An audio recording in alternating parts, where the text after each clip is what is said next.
Hello, everyone. This is Vincent Picillo, host of the msuwma podcast. We have another amazing episode planned for you today. We recently hosted Kymm Hadlock. Kymm is a professor at Michigan State University who teaches classes that mainly deal with business communication.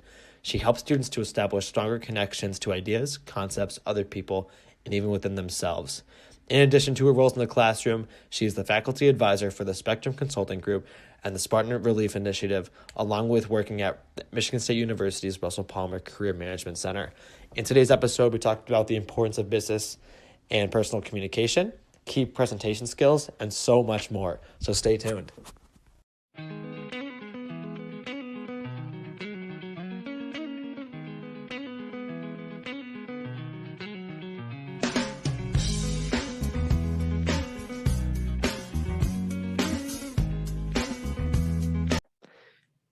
Welcome back, everyone, to the msuwma podcast. I'm here with Professor Kimberly Hadlock. Kymm, thanks for being with us today. Vincent, it's my pleasure to be here. I'm so excited to speak with you. Awesome. So just to start off real quick, tell us how you got started in your career, where you are now, and how you ended up in Michigan State. Yeah, I appreciate that introduction. I have a non-traditional career path. So when I first graduated college, I entered into a master's degree program and began my tenure in the classroom as what is now known as a GSI. Back then it was a TA, a teaching assistant, and loved being in the college classroom. So for my master's degree, I worked for a while, then progressed into a doctoral program, but my background was all in science. So very different than traditional business. Through a long and winding path, I have developed a specialty in teaching business communication skills, and that predominantly includes public speaking, presentation skills, writing, business professional writing, as well as the skills needed for successful interpersonal communication. Awesome. I've been at Michigan State since 2017. I'm loving my experience at the Broad College, have met so many amazing students, as well as other professionals, both alumni as well as teaching professionals and researchers within the college. And I have the pleasure this year of starting in January, teaching my first class directly for the wealth management, either minor students or the new master's degree program that they've started. And it will be a class focused on enhancing business communication skills for success after graduation. Love to hear it. So you mentioned interpersonal communication. So let's really expand on that for a little bit. Why do you think that's so important, not just within a wealth management context, but just in a business context and just like for daily life skills and stuff like that? Yeah, I mean, the communication is the foundation of what we do. We are relational people. We tend to connect with others just as I'm connecting with you here today on a regular basis. And our ability to communicate is really our power in life. It's our ability to express our thoughts, to express our ideas, to create and share and generate enthusiasm for those who are interested in entrepreneurship. Our communication skills also are what set the foundation for trust, for relationships, for connection, in our personal as well as our professional lives. So in that regard, it's one of the foundational layers of everything that we're doing on a daily basis, personally or professionally. And that's part of what makes it so exciting. Wealth management, or a little more specific actually to this COVID era, I mean, a lot of students are telling me, and a lot of professionals I interact with, that their business communication skills, need a little sharpening after COVID. They've spent a few too many days holed up in their bedrooms in their fuzzy sweatpants or hiding behind a monitor for Zoom conversations instead of face-to-face conversations. And a lot of what people are reporting is that they've lost confidence. They've lost confidence. And that confidence is incredibly important in all aspects of business, because that is part of how someone trusts you. And you are seen, especially as a young individual, as credible in your field. We want you to come across with confidence in what you do know. And sometimes that also includes acknowledging the things that you don't yet know. But COVID has definitely put a damper on the communication skills for so many individuals. And then I also think that young college students right now, they have grown up in an era of having smartphones, which is different than even college students of 5 or 10 years ago. Right. And these students have had smartphones often since elementary school. They have text individuals and have a lot less face-to-face or even phone conversational skills, just in terms of the number of hours of practice that they've developed. And it's a much different situation gaining feedback when we are face-to-face with someone, as opposed to if we're emailing or texting someone. So I think the era of COVID and the digital era that young people are growing up in now really emphasizes the importance of these skills and practicing them. 100%. So you talk a little bit about confidence while like presenting and with interpersonal communication skills. And I feel like that as a student, like coming from the perspective of a student, when people present, I feel like that's like the biggest thing that people struggle with when presenting or group projects in general. So what are ways that people can improve their confidence when presenting or just communicating in general? So the interesting thing is that we know through social science that the number one way to develop confidence is by taking action. And yet so often we have limited numbers of presentations that we can do, even over the course of a 4-year college career. And part of that is due to classroom size. Part of that is due to the online nature of some classes. So 2 things about that. One is that I structure all of my classes to be a flipped classroom environment. So students do their reading and they prepare and learn most of the material by themselves outside of class. So we can use the class time as a practicum. In some of my classes, be them 10 weeks or 15 weeks, students will have either 8 presentations that they'll give in a 10-week period, or they'll have 12 opportunities to stand up and speak in front of peers and receive feedback over 15 weeks. That action right there builds confidence. A lot of students have an expectation that they are working hard in order to achieve their goals, and that if they have 2 presentations in a given semester, they should be able to knock it out of the park. Right. But a practice of only 2 presentations is a pretty low number. Certainly for individuals who are in that scenario, or individuals in any scenario, recording yourself on your phone and analyzing that recording with a curious mindset, simply looking at it through more of a scientific or objective lens of what can I do to improve this? Generally speaking, with public speaking, that's funny, generally speaking. Yeah. With public speaking, we look at 3 different areas that we're talking about. We're looking at the content. Have you organized the content of what you are sharing with your audience in a way that's clear, that's easy for them to understand, and that they can leave that without too much information, knowing the clear takeaways and the next steps that they should take in order to solve their problem. There's a lot of emphasis on storytelling because that's an effective way to help people listen to you. Right. And I go over a lot of that in classes, as well as having books that I'd be happy to recommend. Yeah. Another thing with public speaking is the nonverbal communication. What do you do? And you'll see it on video if you record yourself before a presentation. What do you do that signals nervousness, discomfort? Or for college students, there's often a desire to just get through this presentation as quickly as possible, as opposed to viewing it as an opportunity to converse, to have a conversation, to share information that you're excited about giving to someone else. Really, it's a gift in a lot of ways. And then the third part of that is the actual verbal delivery. Many students struggle with like I said, like so, it's really common. Yeah. And learning that through video analysis is one way to have something to work towards. Public speaking is different than a lot of other skills that you develop in a college classroom. Yeah. A lot of times, students who are most successful are those who try the hardest. Public speaking, we have to relax into. The more pressure that someone puts on themselves, honestly, the worse the outcome gets. I've seen students try to memorize entire speeches. Don't ever want that to happen. I've seen students that get so stressed and so nervous because they're just stressing over a grade. I've had a policy in most of my classes that if a student receives below an 80%, they simply need more practice. They don't need to have the stress of, I'm going to fail this presentation. It's simply come back again. Let's do it again and again and again until we see improvement. And that improvement is pretty objective when we're looking at it through a videotape lens. Yeah.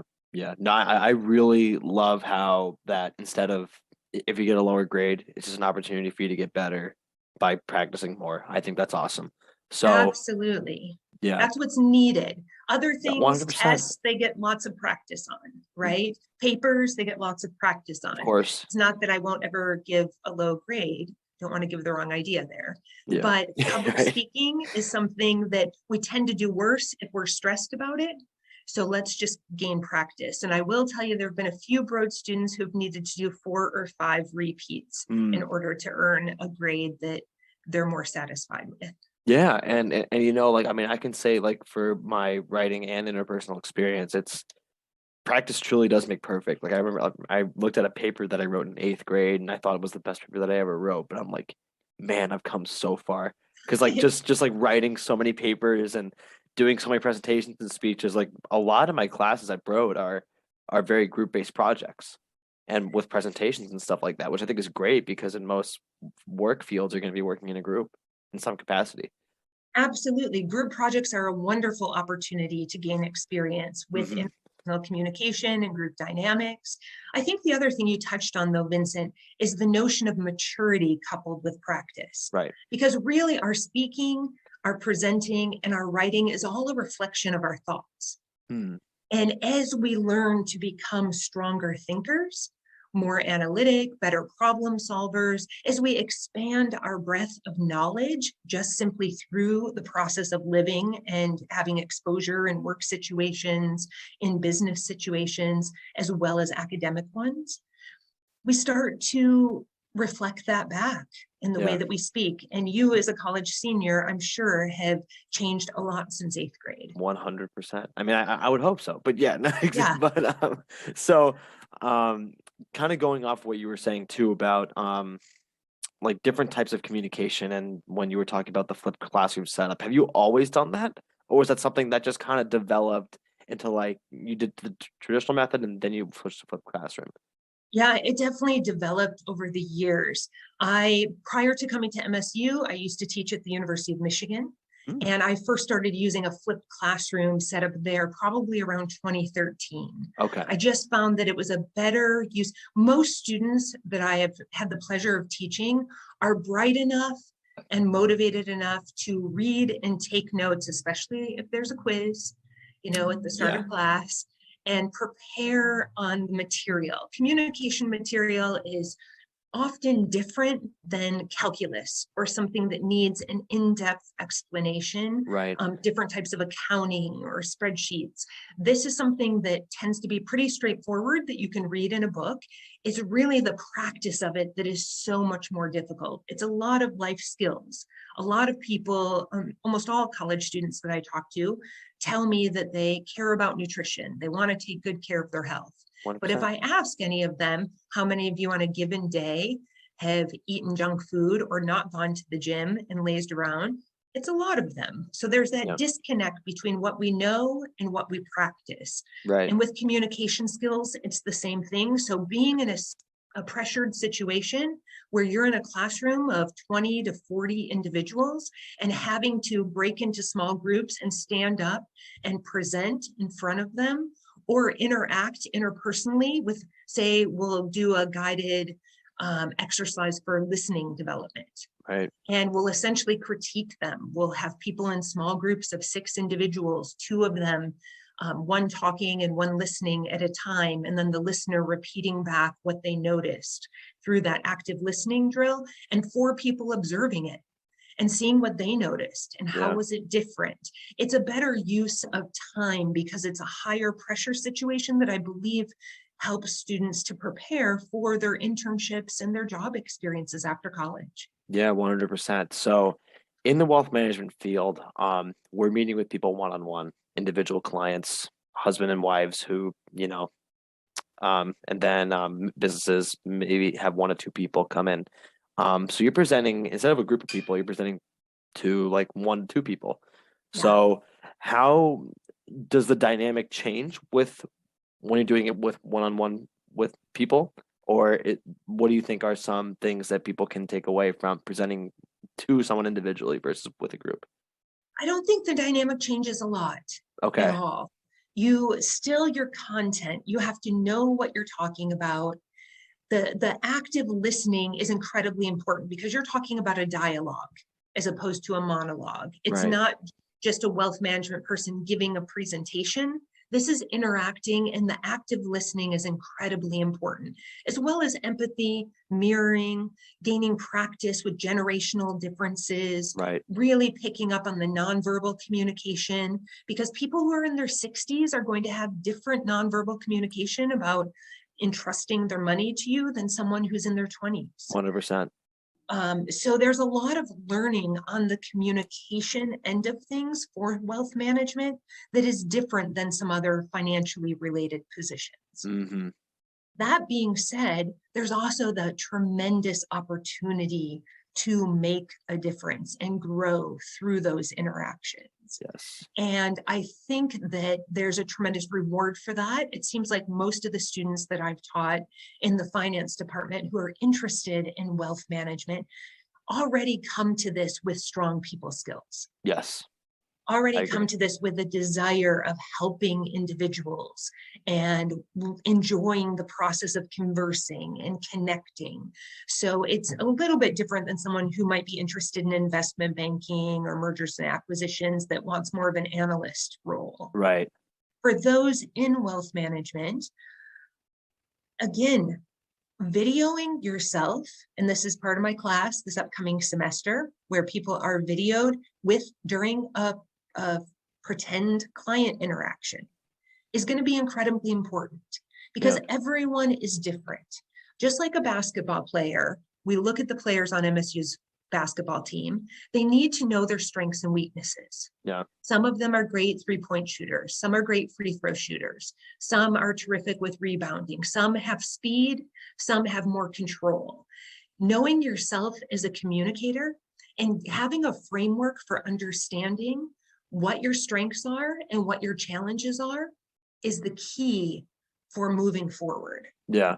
Yeah. Because there's a 100%. wide variety of communication styles. And when you start understanding what clientele you are most successful with Right. and why, and what areas you need to actively work on to strengthen your ability to connect with new clients, that's going to make a world of difference. I totally agree. So you mentioned something very interesting too when you were talking about the one-on-one communications, and that's mirroring. Can you kind of go into that and what that is and like how that can help people? Yeah. So a lot of people, mirroring, first of all, is a social science construct. It's this notion that when we are with someone in a face-to-face, one-on-one, small group setting, some people naturally have more, they call it mirror neurons. Some people naturally are able to mirror back to the person who's speaking. They sort of meet them more with their tone of voice or their cadence in which they're speaking.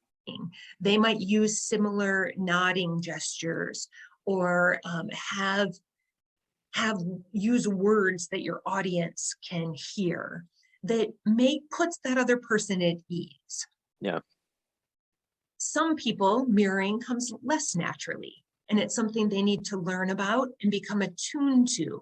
How can I help someone to feel connected to me, trusting in me, and that I'm a credible individual? Right. Part of that definitely happens through our nonverbal communication. Nonverbal communication has been shown in study after study to be a really active part of the communication process, but something that most people are not even that consciously aware of. As you know, from probably studying the psychology of money and investments, Right. a lot of people, this is a gut decision. It didn't feel right. That person didn't feel like the right advisor to me. It's not that analytically the person hasn't had success with their return on investments. Yeah. It's not that it doesn't make sense to go with this company. It's that subconscious sort of gut instinct. And a lot of that comes through nonverbal communication. So individuals who are a little more empathetic or who can successfully and quickly mirror others often make a stronger connection. Yeah. Yeah. That's awesome. Does that clarify things enough? Oh, I don't want to go yeah. into too much neurologic detail. No, you're good. I mean, like, I think the psychological aspect of the way that we interact is so interesting because not only is it through words that we communicate, but it's amazing when you think about it, how much of our communication is done non-verbally, like through body language and through hand motions. And like you can tell, Depending like, on the studies, they say that about 60 to 80% of people's decision making, if they felt comfortable with something, had to do with the nonverbal interactions. I mean, it's amazing. It's amazing to think about like just the way that we interact and communicate, and that's mostly done through body language.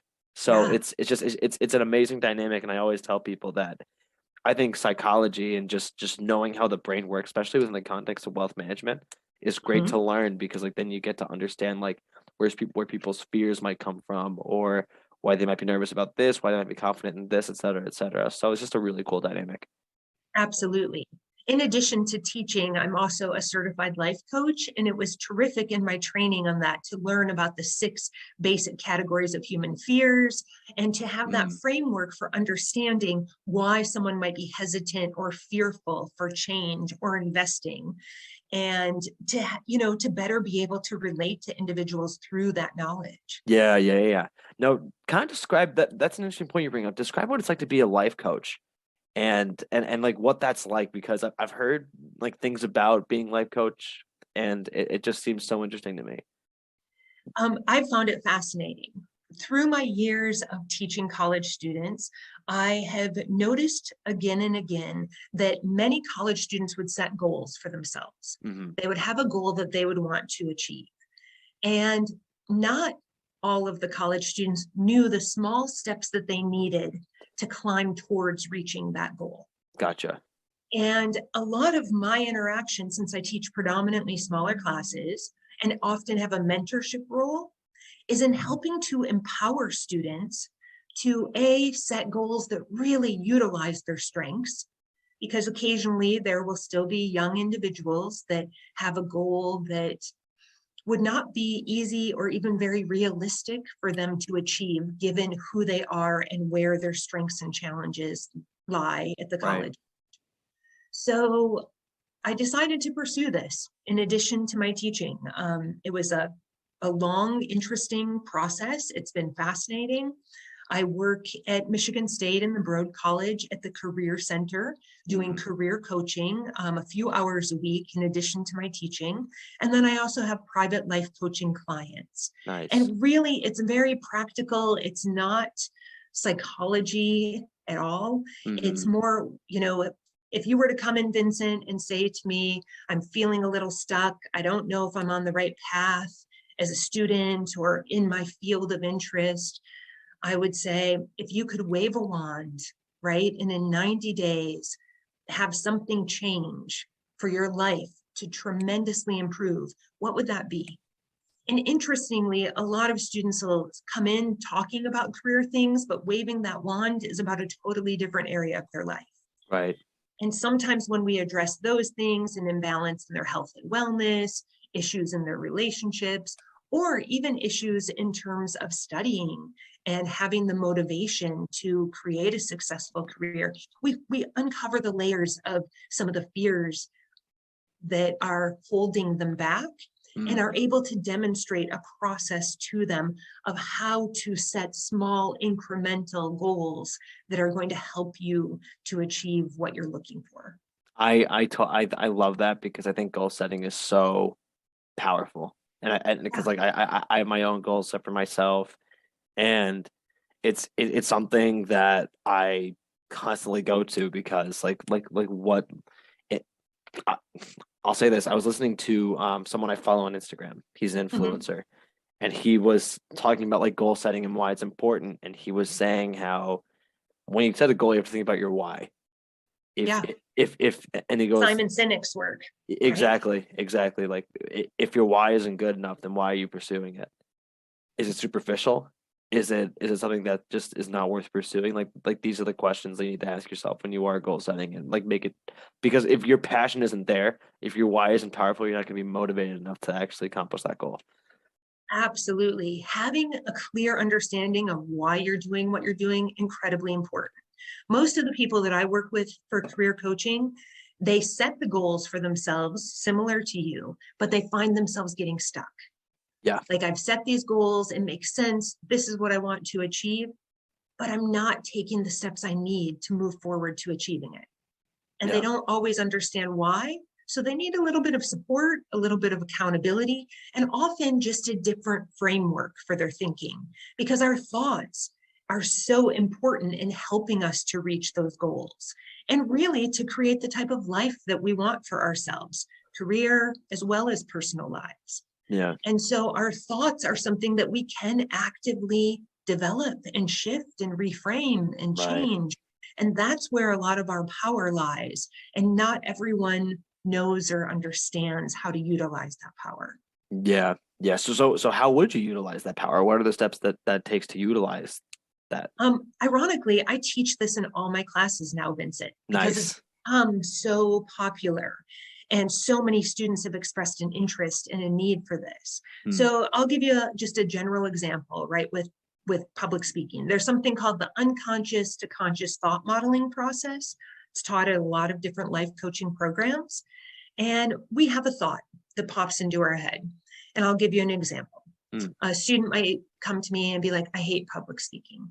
I'm taking this class because I have to, for the Financial Markets Institute, for the Wealth Management Program, but I hate public speaking. I'm fine one-on-one, with people, but I don't want to have to stand up and give a presentation. When they have that thought, how do you think that thought makes them feel? Down on themselves. Yeah, down on themselves a 100%. lot of times, right? So let's say they have a presentation coming up for my class and they tell me my thought is, I hate public speaking. And I'm like, okay, given you have a presentation for a class, you cannot avoid this without severe repercussions to your grades. Right. How do you feel? And a lot of them will say, I feel depressed. I feel uninspired. I feel like something must be wrong with me because I want to go into this field, but I just can't motivate myself to do this. Mm-hmm. And I say, okay, when you feel uninspired, depressed, unmotivated, when you feel frustrated with yourself, how does that impact your actions? Oh, well, I kind of avoid it. I procrastinate. They'll talk about what they do. I'll do everything except for that. I'll clean the kitchen floor. I'll do all my other homework. And then I'm like, and then what's the outcome? And they're like, well, the outcome is I just want to do the minimum I need to get through the presentation and have it over. Yeah. So we focus on the thought part of that. The conscious thought modeling is that I'll sit with someone and say, what can you think about this that could be true for you? And it's different for each person. But some things that have worked in the past for students like this are things like presentations always get better with practice. Yeah. The more I practice, the better I'll get. Or every day that I am practicing and working on my presentation skills, it becomes easier.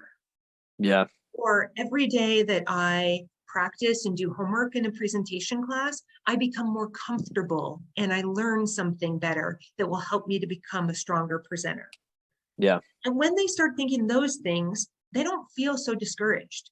They don't Yeah. feel so depressed. They don't feel that avoidance, irritation, wishing that they didn't have this assignment coming up in class. Right. Instead, it's a little more motivating and it takes a little bit of pressure off. I don't have to be great at everything, but I'm going to practice. And Right. every time I practice, I'll be a little bit better. And then they practice a little bit more. And generally speaking, the presentations go a lot better when they give the final one in class. Yeah. So that's where we shift the thoughts and then the feelings change, the actions change, and the outcomes change in that whole cascade of events. Yeah. Yeah. No, that's awesome. That's super, super cool. So kind of going back to the original point or the one of the original questions of this podcast, um, what do you think our listeners should take away for just basic skills or just basic skills of personal or business communication? Like, what are just some things that you recommend, like people can practice or stuff like that? Things that are really Yeah. important. So the first thing I would say is know yourself as a communicator. Hmm. Improving your communication skills will always pay off. It'll pay off whether it's written communication, interpersonal, verbal, spoken communication, Right. or presentation skills. I would say first start with talking to 3 or 4 people who are close to you and asking them for some honest feedback. Yeah. What do I do well? Do you consider me to be a good listener? Am I someone who has trouble speaking my mind because I'm a little bit afraid from conflict? Am I someone who's a yes man and agrees with people and has more of that group think? Get some feedback from people who know you well so that you Right. get a baseline of where to start. Most individuals do not like hearing their own voice. Most individuals do not Yep. like watching themselves present or share information in a scenario, but becoming desensitized to that, listening to your voice will give you tons of feedback and information for improvement. Yeah. And it's true if you watch yourself in presentation as well. I don't know how you analyze your podcasts and evaluate your content and the flow of material and your word choices. But when we reach a perspective where we're just curious about it, Yeah. we're not judgmental, we're not using it as a way to beat ourselves up. Oh, I sound so nasal, I sound terrible. I can't believe I said, these many times. We're not using this to beat ourselves up. We're just becoming Yeah. curious. Yeah. Communication is a lifelong skill. Hopefully, most college students have another 75 years ahead of them of communicating. So any time and interest that's put into improving those skills will help you across the board. Yeah. Awesome. That's sweet. So kind of to wrap things up, what are just some general advice you have to share with our listeners, maybe that are about to graduate or getting through their college classes or careers? First of all, congratulations. Mm. Anyone who is working hard in college, is about to graduate, is entering into their career, congratulations to you. That's fantastic that you're taking these actions. Second of all, communication is no different than health. Part of the process as a young adult of transitioning into independence, away from that college campus, away from the comforts of home, to living independently, is learning how to take good care of your health. And it's learning how to communicate well also. Yeah. A lot of college students in my class, they all raise their hands. They think that they're great communicators.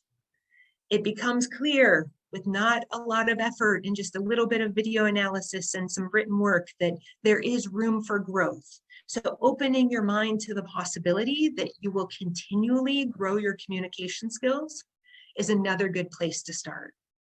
Everyone's different. There's no right or wrong. Some people might be interested in public speaking and might want to read a book about it or watch some good videos of excellent public speakers to take things away from that.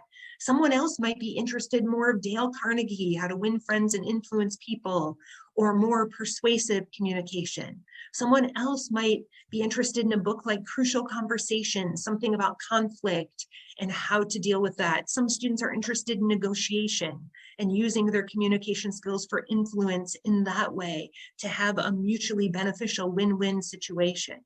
Communication is so broad. There are so many venues that you can explore. Just see what appeals to you. I love that. And any book recommendations you have? Oh, Vincent, I have so many recommendations. I'm a big fan of Dare to Lead by Brene Brown. Okay. Generally, her work is as a social worker, talks about vulnerability and shame and some different things, but Dare to Lead is created for a business audience. It's a cool perspective. Yep, fantastic book. I am a big fan of several different books on storytelling, especially for those people who are going to be presenting either one-on-one, small group, or to larger presentations, learning how to tell a story well and to create whatever your business message is in a storytelling context is going to help you tremendously in achieving your goals and being successful. Humans are hardwired to listen to stories. We've been doing it for thousands of years, and there are several books out there that are good at helping students to understand that framework, or young professionals to understand that framework, because always when we're communicating, the goal is to speak in a way that our audience can hear. Yeah, exactly. Speak in a way that our audience can hear. And I mean, that's a fundamental, and I haven't even brought it up till the end of this podcast. Yeah. So that is crucial. It's not just about you. It's not about what you know. It's not just about your knowledge and how credible you are and the experience you've had, but it's putting things in a context that someone else can hear it. It's interesting too, because in Marketing 250, which is one of the classes that the Bro students have to take, business communication, one of the greatest takeaways I learned from that class is to know your audience. Because if you don't know your audience, then they're not going to really pay attention to what you're saying. And you want to be able to cater what you're saying to what they want to hear. Absolutely. So it's an awesome perspective. Yep. I taught an honors college section of Marketing 250 for my first few years at MSU. And it's fundamental truth of what you can learn, to do and practice. Yeah. Awesome. Great stuff. I love what you said about how communication is like your health. That's a great takeaway and really, really cool perspective. But Professor, thank you so much for joining us today. Really appreciate you coming on. You are welcome, Vincent. It's been my pleasure. Always enjoy seeing you.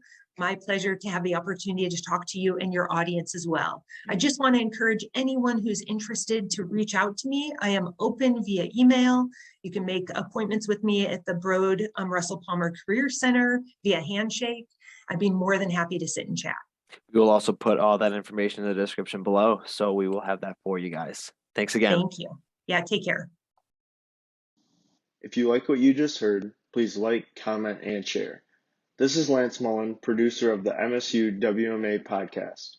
MSU WMA, or Michigan State University Wealth Management Association, is a student organization part of the Eli Broad College of Business, located in East Lansing, Michigan. Our mission is to inspire and educate the next generation of financial planners. Thank you for listening to today's episode. If you enjoyed, please check out our channel on all platforms such as Spotify and Apple Podcasts, and check out our social media at MSU WMA and MSUWMA.com.